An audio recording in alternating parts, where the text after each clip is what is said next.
After 2.5 years and more than 110,000 square kilometers of scouring the floor of the southern Indian Ocean,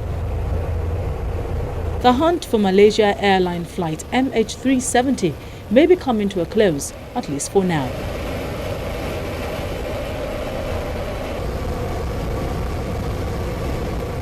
In a joint statement from the Malaysian, Australian and Chinese Ministries of Transportation, the search will be suspended when crews finish the final 10,000 square kilometers remaining in the current search area. Today in our tripartite meeting, and in the absence of credible new evidence, Australia, China and Malaysia have collectively decided to suspend the search upon the completion of the 120,000 square kilometer search area. I must emphasize that this does not mean that we have given up on locating MH370. While the Chinese relatives of those on board the ill-fated flights to Beijing have made an emotional plea for the search to continue.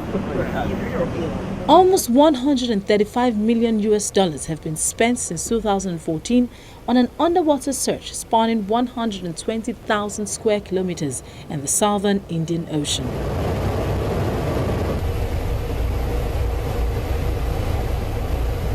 About 30 family members, some in tears, gathered at Chinese Foreign Ministry to hand over the petition, and a group were allowed in despite a brief standoff with plainclothes security.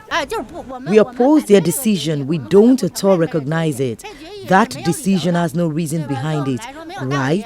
For us, it's unreasonable, so we can't accept it.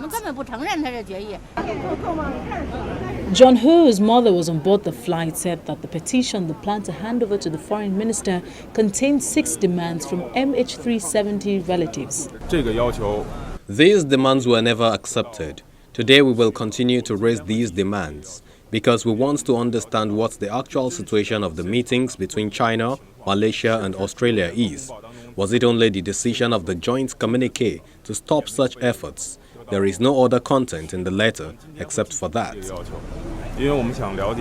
A retiree whose son was on board the missing flight said the officials accepted the petition but were unable to answer any of the questions family members posed.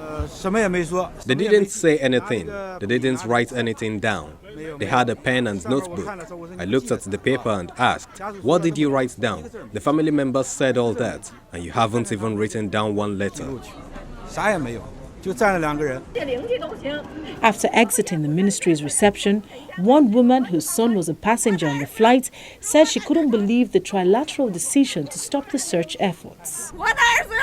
If my son didn't go on that plane and he had some sort of disorder or illness, I would take him home to take care of him and wouldn't ask the government for money. Not 1 cent I could sign off on him. Relatives of the crew are also on the same page with the Chinese family members. One of such is the wife of the chief steward on the flight. She said she wanted answers about the debris that has been found. Most importantly is the debris that has been found. What is the outcome of that? You know, and can they really confirm that it is MH370? I mean, we've heard most likely, possibly this and that, you know, but the word yes, it is from MH370 has not been said yet. Yeah, as for the suspension, I mean, it's great that they said suspend instead of terminate, but in the meantime, what are they going to do? How long is it going to be suspended for? What information do they need to continue the search? Those are the kind of questions we need answers to.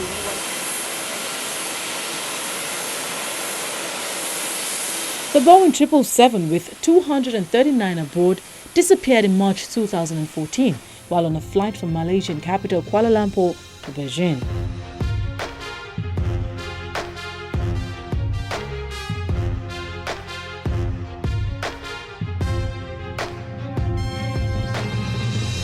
Investigators believe the plane was deliberately flown thousands of kilometers off course before crashing into the southern Indian Ocean off Australia.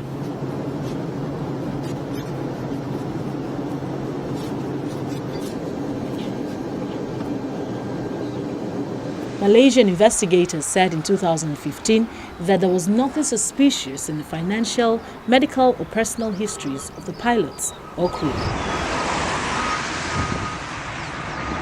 Several pieces of aircraft wreckage has washed up on beaches in Africa and been positively identified as coming from MH370, but they shed little light on the mystery.